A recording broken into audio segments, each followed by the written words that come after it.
Good morning, everybody. It's just about time to start. Appreciate everybody being here. We're going to continue our study in the book of Psalms. We began last week with just kind of a general outline about the book. There are 150 Psalms in our English translations. And it's a very just beautiful, heart-rendering book to me. Last week I encouraged each of you, if you haven't already, start reading the book of Psalms. Start with Psalm 1. Avoid going to your favorites if you have favorites. Start with Psalm 1 and work your way all the way through Psalm 150. We are far removed from the poetry that is embellished within the book of Psalms. We're separated by language. We're separated by thousands of years of time. We're separated by culture, and we lose a lot of the poetry and a lot of the impact of the words of Psalms just because we're so far removed.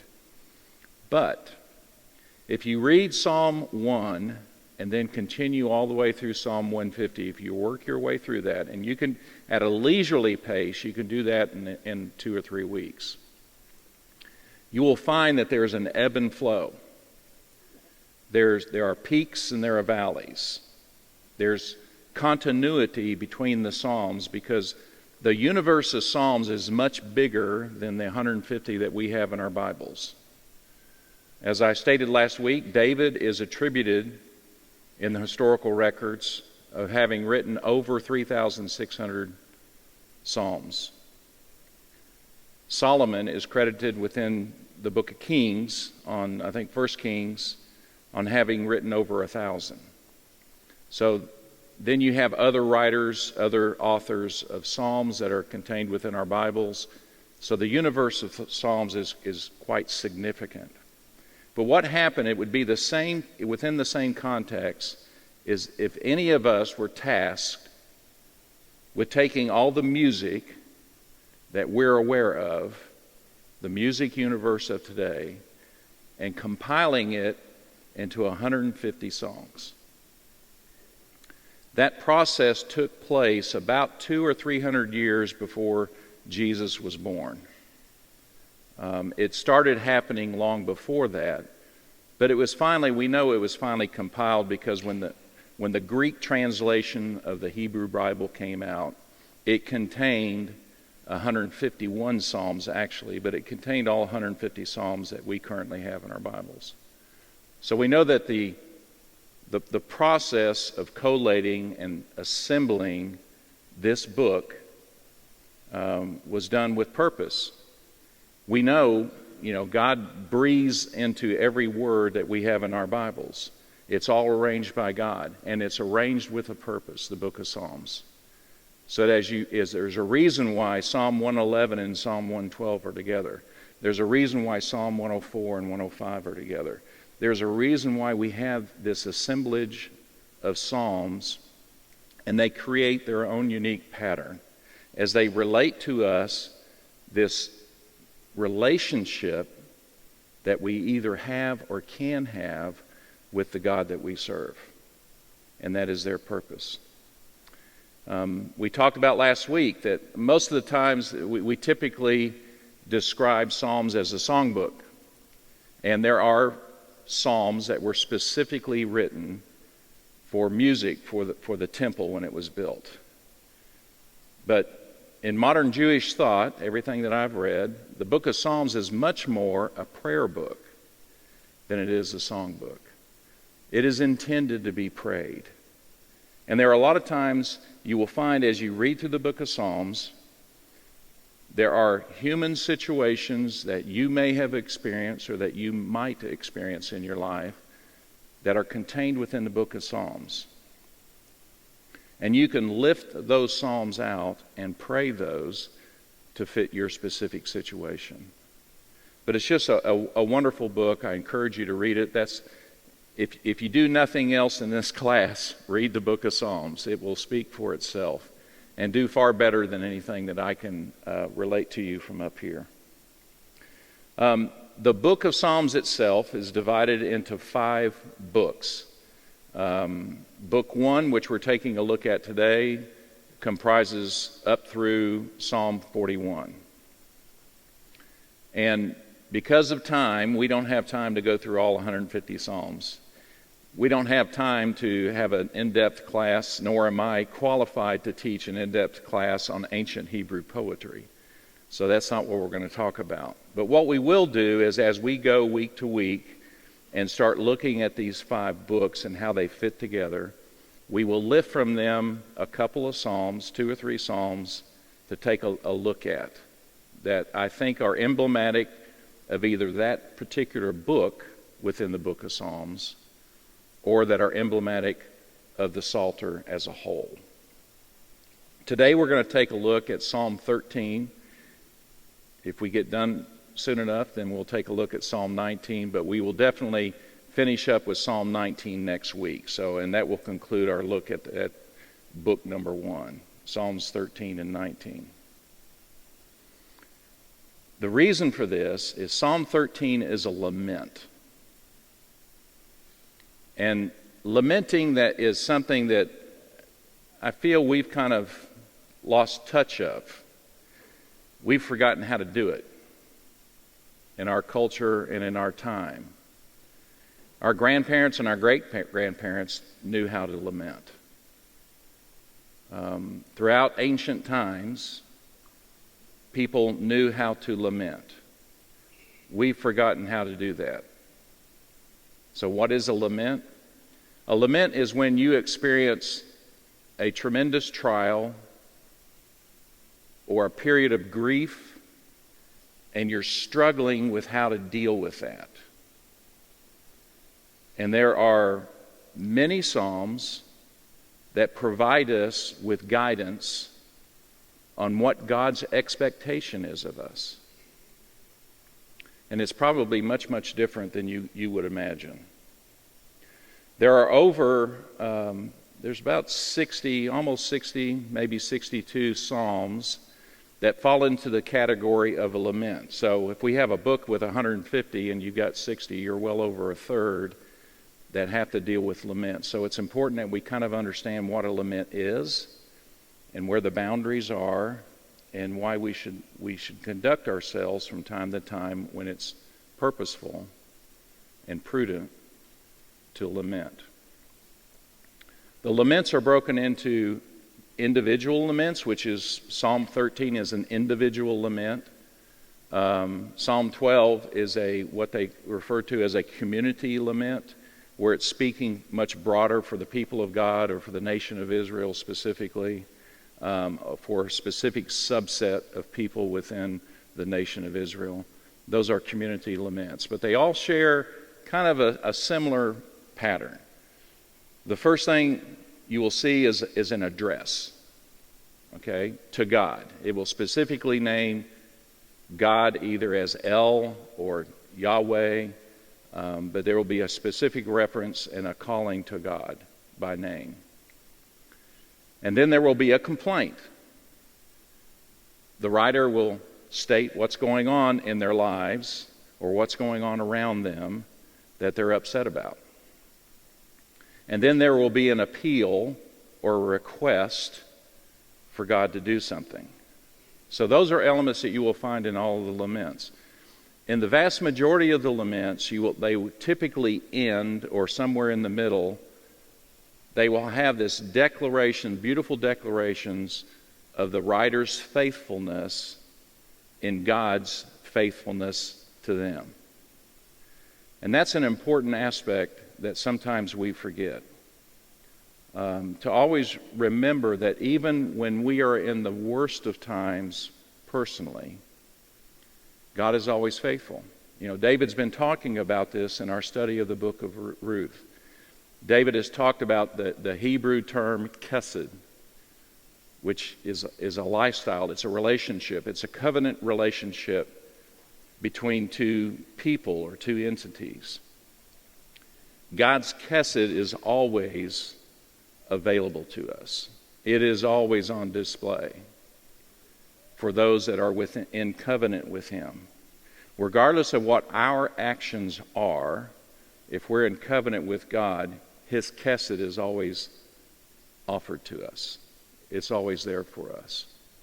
And that's expressed here in this short little psalm of Psalm 13. So let me, without further ado, let's just read through it. And if you're familiar with the prophet Habakkuk and other books in the Bible, but the first 4 verses of Habakkuk read very similar to the first few verses of Psalm 13. How long, O Lord, will you forget me forever? How long will you hide your face from me? How long must I wrestle with my thoughts, and every day have sorrow in my heart? How long will my enemy triumph over me? Look on me and answer, O Lord my God. Give light to my eyes, or I will sleep in death. My enemy will say, I have overcome him, and my foes will rejoice when I fall. But I trust in your unfailing love. My heart rejoices in your salvation. I will sing to the Lord, for he has been good to me. As we look at this particular lament, it's just like the opening to Habakkuk. Some of that language we may be a little uncomfortable with. There are other lament psalms that you will come across as you read through, where the language is much more direct, as the person is essentially shouting out at God and accusing God of not doing what God is supposed to do. So these are hard conversations that are recorded for us. And I want to emphasize, it is appropriate when our life experiences are dire to have these hard conversations with God. The book of Psalms instructs us that God welcomes this. There are boundaries that we need to abide by. There are guardrails that are in place. But when you are going through something in life, a life experience that is extremely difficult, extremely hard, and you just can't understand why it's happening, it's not bad for you to appeal to God and question, what are you doing? Why aren't you doing something? God welcomes those conversations just like any good parent would. Cindy and I have always told our children, it doesn't matter to us how bad the news is, but we want you to talk to us. Don't concern yourself totally with how we are going to accept it. We want to hear it, and we will work through whatever it is together. God is our perfect parent. God extends to us that same invitation. When we are going through difficult periods in life, or the world around us is just something that we're having difficulty understanding, it is okay to cry out to God and question, what are you doing, or why aren't you doing something about this? That's okay. Perfectly fine. God welcomes it. If you look, and this extends back throughout the Bible. If you go into Exodus chapter 2, the nation of Israel was down in Egypt. And a Pharaoh rose up that didn't know Joseph, didn't know all the relationships the Israelites had with the Egyptians during the period of Joseph. And the Israelites became slaves within the nation of Egypt. And the burden of slavery, the work and the toil and everything that was put upon them in that relationship caused them to cry out from God. And if you read in Exodus chapter 2, there's a beautiful passage there where it's as if God he's never absent, but it's as if God was just letting things play out the way they needed to for the nation of Israel to get to an absolute low point in their lives. And they cried out to God. And the statement is that God remembered his promise, his covenant with Abraham, Isaac, and Jacob. And he looked with favor upon the Israelites. And God starts setting in motion the Exodus and the restoration of Israel back to the promised land. But the implication is in Exodus 2 is that was not going to happen until the Israelites cried out. Sometimes in our lives, when things are happening that we just can't understand, we just need to cry out. We need to, even though God already knows what's going on, we need to let him know that we know. And that we invite him into our lives to do something. And it's just a very important aspect of the book of Psalms that is taught to us many times. In fact, when you get to book 3, one of the things about book 3, it's a book that there are Psalms that'll be absolute praise and lifting and make you feel really great and good. And then the very next psalm is goes way down into a valley and talks about some horrible circumstance that's taking place, and the writer is crying out to God to do something about it. So these laments are very common within the Psalms, and we need to learn from them the aspect that we can have these hard conversations with God. He invites us to do so. Within the laments, the vast majority of the laments, not all of them, some of the laments are just complaints and then they end. But most of them end with a very positive note. It's an affirmation or a recommitment on behalf of the writer to the relationship that they have with God and the trust that they have in God. As we go through the study of the book of Ruth with David, as he's presenting that to us, he's talked about it as being a book of redemption. And that's the type of concept, and David has talked months ago, he had said when we're on a boat and crossing over the Sea of Galilee, is the illusion that he was creating in our minds, we have to look on the other shore where we're heading. Don't get so concerned with what's going on in the present, where you are, but look to where you're going. And many of the Psalms teach us this. As you read them, you will see this. That a lot of times people do not understand what is going on in their lives. But they have this absolute trust in God's faithfulness to them, that God will take care of things.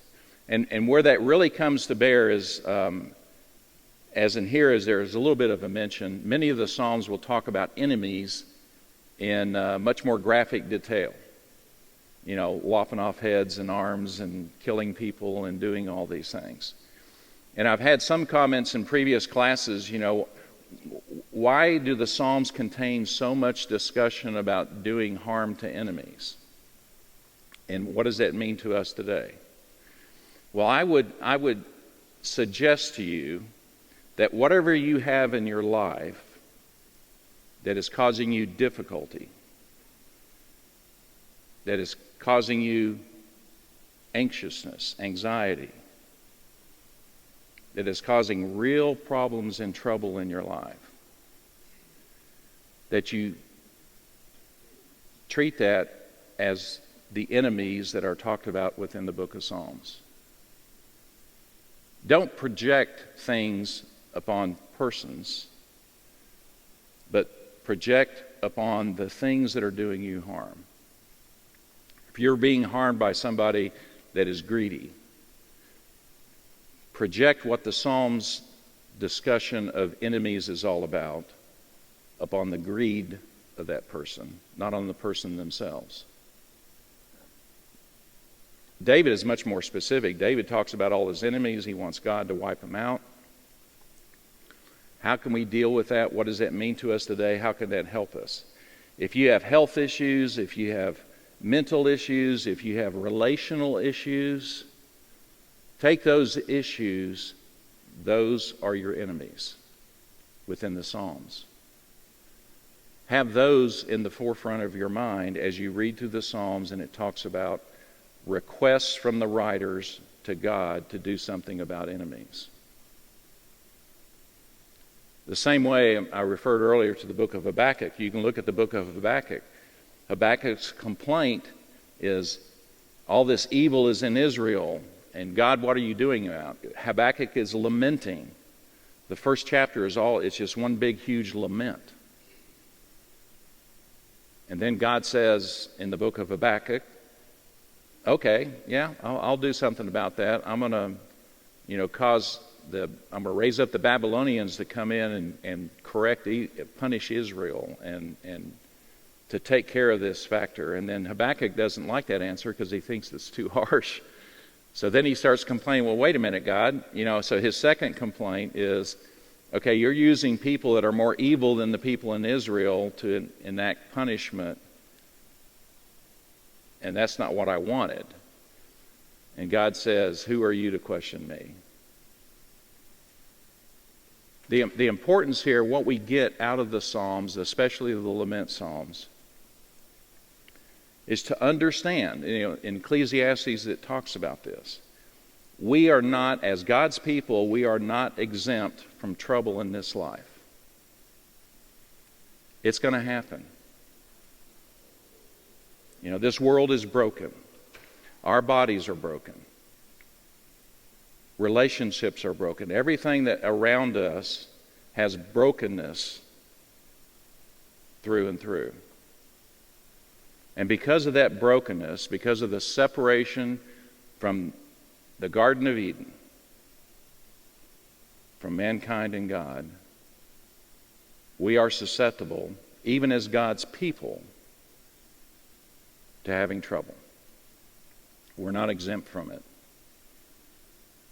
But the promise that we have, the great thing that we know, is it's because of our relationship with God that helps us get through the troubles that we experience. We can see to the other side. We can see what lays beyond. We can see that God, because of what He's done for His people in the past, we can take great confidence that God will take care of us now and God will provide for us in the future. And Psalm 13 even points out that if without God, what other choice do you have? There's nothing else out there that can help you.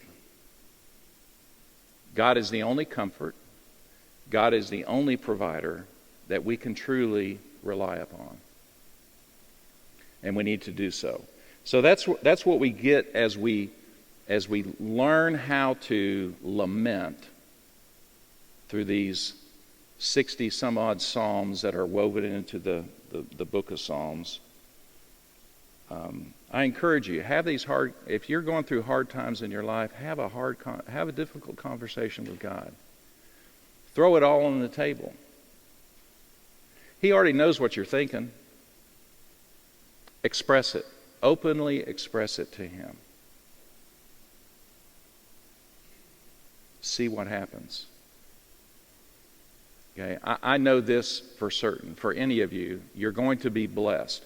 It may not be the way that you think it should be, as in the case of Habakkuk, but you will be blessed. We are God's children. God cares for us as any loving parent, and even He's the most perfect parent. So the love that He has for us is immeasurable when compared to the love that we get on this earth.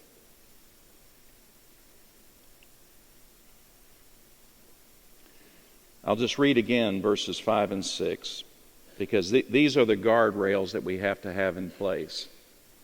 Is that even while we're lamenting, we fundamentally understand the promises that God has for us, the desires that God has for us. I mean, He provided us with His own instruction book for life. Why did He do that? Because He loves us. Because He's kind. because He's faithful. Again, getting back to that Hebrew term, chesed. That is God's relationship with us. And all we have to do is step into it. And it's there for us. But I trust in your unfailing love, your chesed. My heart rejoices in your salvation. I will sing to the Lord, for He has been good to me. So what do we get in our relationship with God? We get this love that just goes beyond anything we can imagine. We get salvation. We get redemption. We get the opportunity to be brought out of this brokenness and restored to what we were supposed to be in the beginning, how God originally created us, as pure and righteous as a newborn babe. And the last few words there, good to me, and I want to talk about goodness for just a moment. As you read through the book of Psalms, you will see a lot of good discussed. And I just want to emphasize the relationship that the writers of the book of Psalms express is the good always comes from God. Do you have goodness in your life? Do you have things in your life that you can look at and say, you know, that's good? It doesn't happen by accident. It doesn't happen because you created it. It doesn't happen because somebody else upon this earth provided it to you. It exists because good is emblematic of God's presence. When you see good in the world, thank God for it. That's where it comes from. Either directly or indirectly, it doesn't matter. When you see good, thank God for that. That's how He created us to be. That's what He created for us. Was nothing but goodness. And we should rejoice in that and be very, very thankful when we have it and we see it and we experience it. And that's what the psalmist says here. When he says, I will sing to the Lord, for He has been good to me. So that's Psalm 13. We will talk a little bit more about laments as we go to the different books. I will be picking out some lament psalms. As I stated, some of them will have language that's a lot tougher and a lot harder. But that's okay. We've got to learn how to lament and have these hard conversations with God. As I said before, He welcomes it as any loving parent would. He wants to know the bad stuff that's going on in our lives. He wants to know the good stuff that's going in our lives. Have those conversations with Him. Okay, let's turn over to Psalm 19.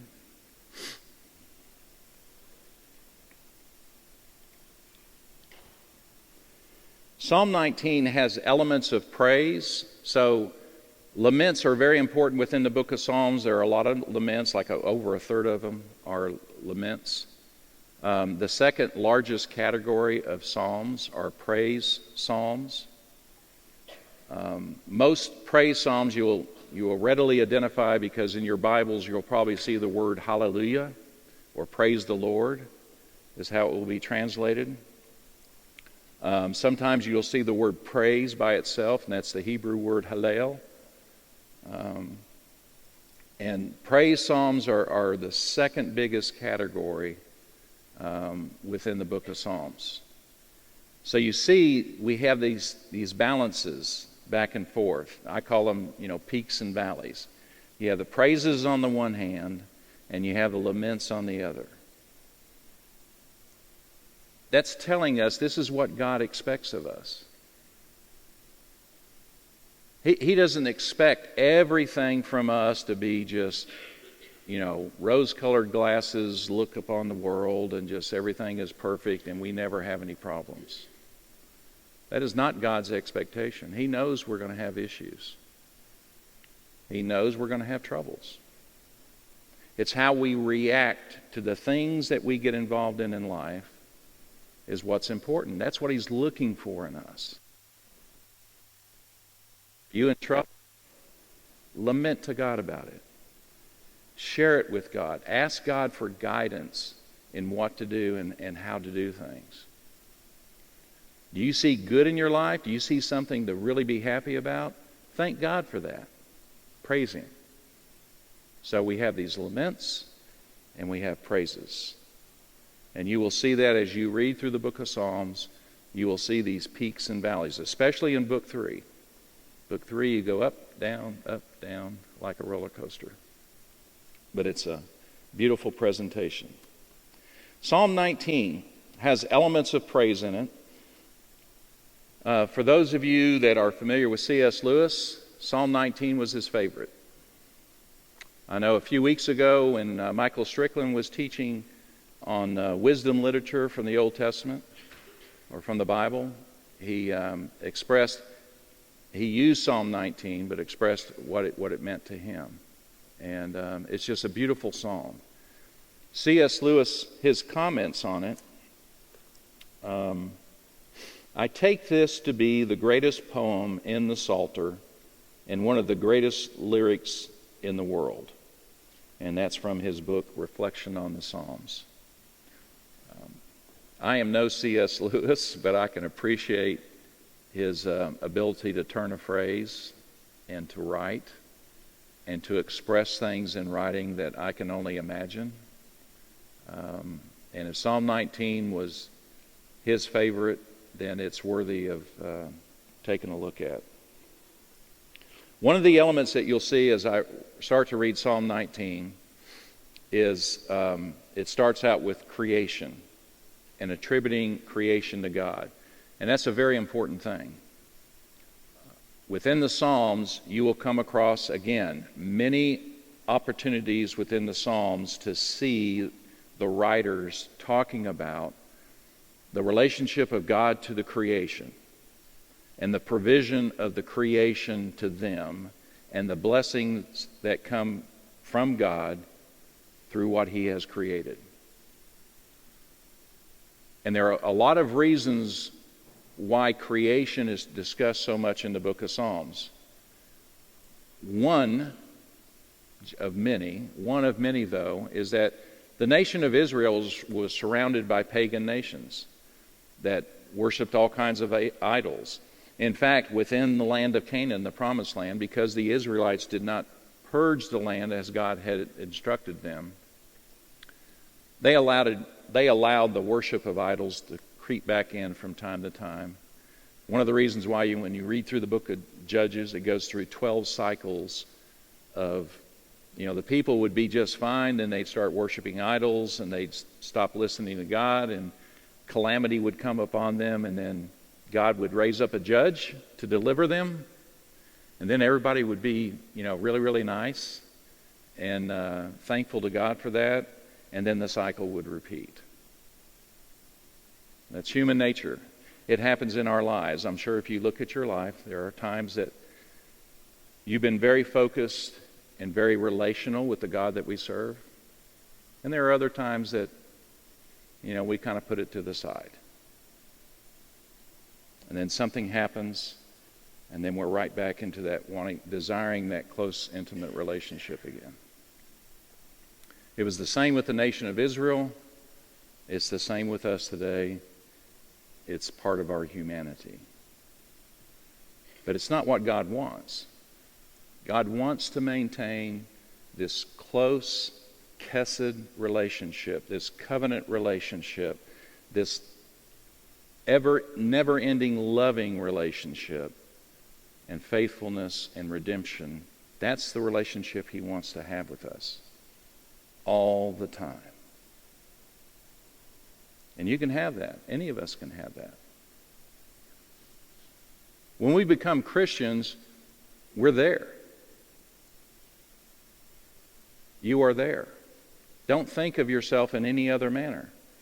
Regardless of what you might fall into, get back on your feet. God is always there. God is always faithful. James 4, verse 8. If we turn to God, God will turn to us. And it's not like he has to come from, across the stage or from up in the balcony or anything else. He's right here. He's just waiting for you to appeal to him. That's how it works. That's the relationship we have. He's right here all the time. And if we turn to him, he will turn to us effortlessly. And that's a promise that we have throughout Old Testament, New Testament. It's always there. God is with his people, and he wants nothing but the best for us. So Psalm 19 starts out with a declaration of the greatness of God's creation and how it relates to us. He then goes into a discussion in verse 7 of the law, the Torah, God's instructions to his people. It's similar to what we talked about last week with Psalm 1. It's very similar, but done on a grander scale when you get into Psalm 119. In fact, a lot of the very same words that are used in a very short version of Psalm 19 are repeated in the very long version, longest chapter in the Bible, of Psalm 119. God's law has never been intended by God for us to look upon as being shackled to something, as being constrained, as being bound. God's law, and this is how it's presented in the Psalms, we'll here in Psalm 19, it affords us freedom. It affords us opportunity. It affords us the opportunity to thrive in our lives and in our relationships. But if we don't listen to God, if we don't follow what he wants us to do with our lives, if we disregard his instructions, then we're guaranteed to have calamity come upon us. There is an absolute love affair taking place between the Torah, between God's instructions to the nation of Israel, and many of the writers of the Psalms. And as you work your way through your book of Psalms, this is one of the common themes, the two themes that you will come across many times. God is Creator God, which means he's the absolute God. It doesn't matter, Moab, what gods do you have? They don't compare, because our God, our El, our Yahweh, created this earth. No other God can make that claim. Our God created this earth, and it's a beautiful thing. Our God provided us with these beautiful instructions to tell us how to live our lives, to tell us how to interact with each other, to tell us how to interact with him. And they far surpass anything your idol can provide. And that's one of the reasons why it's in there, is to declare to these other nations and to show these other nations, this is the God that we serve. He is in intimate relationship with us. He listens to us. He is faithful to us. He loves us. He is kind to us. He redeems us. And the idols, they can't compare. Cannot compare. Not to mention that they're just pieces of wood and stone anyway. So, you can impart whatever you want to upon an inanimate object. It is still an inanimate object. There's only one God, and it's the God that we serve. So, Psalm 19. The heavens declare the glory of God. The skies proclaim the work of his hands. As we read through these first 6 verses, this is very similar to Paul's discussion that he has in Romans chapter 1 and verse 20.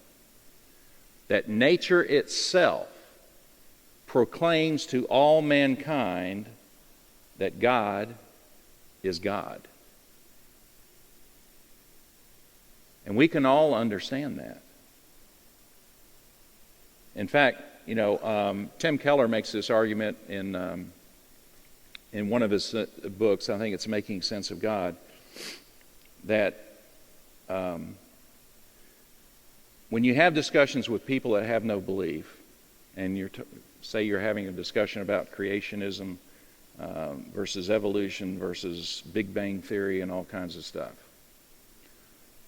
everybody at the table has to accept one truth. There was nothing,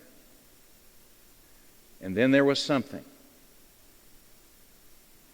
You have to keep going back, well, where did this come from? And where did that come from? And at some point, you exhaust the argument to where there was nothing. At some point, there was nothing. And then all at once, there was something. God is in between. God is what made that. God took nothing and made something. It's a very powerful argument to use with people without belief. If they care to engage you in the conversation. How did we get from nothing to something? God is the only answer for that.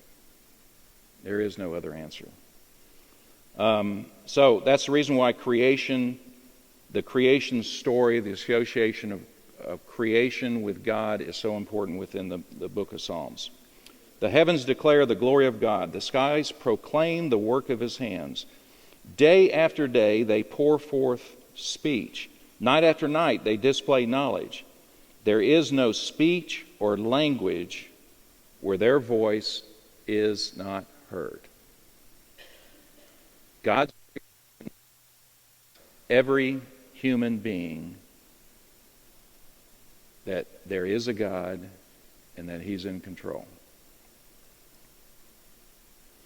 Their voice goes out into all the earth, their words to the ends of the world. In the heavens He has pitched a tent for the sun. So he focuses on the sun itself.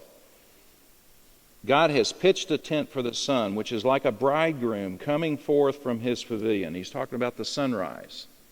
From sunrise to sunset. Coming forth from his pavilion like a champion rejoicing to run his course. It rises at one end of the heavens and makes its circuit to the other. Nothing is hidden from its heat. The sun is a blessing. The sun that God created is a blessing to all mankind, regardless of their relationship with Him. He then starts in verse 7 to talk about the Torah. The law of the Lord is perfect, reviving the soul. The statutes of the Lord are trustworthy, making wise the simple.